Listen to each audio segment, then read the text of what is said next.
আসসালামু আলাইকুম, কেমন আছেন সবাই? আশা করি সবাই অনেক অনেক ভালো আছেন। এই যে দেখেন খাসির মাংস, আর এদিকে গরম মশলা বাটা, আদা রসুন বাটা নিয়ে নিছি।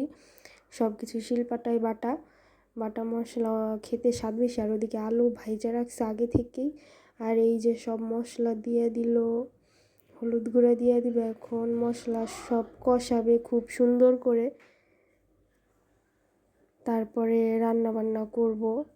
তো সবাই দেখতে থাকেন, আর আপনারা সবাই আমাদের চ্যানেলটিকে সাবস্ক্রাইব করে আমাদের পাশে থাকবেন আর আমাদের ভিডিও দেখবেন প্লিজ।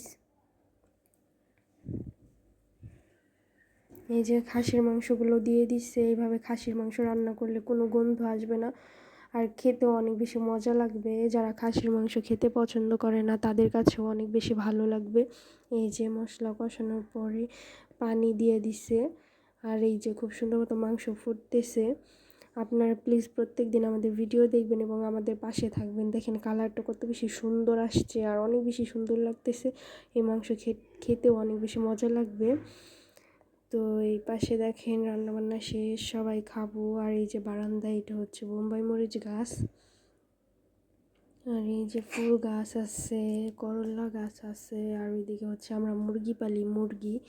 তো কষ্ট করে আমাদের ভিডিওটি দেখার জন্য আপনাদেরকে অনেক অনেক ধন্যবাদ। সবাই ভালো থাকবেন, সুস্থ থাকবেন। আল্লাহ হাফেজ।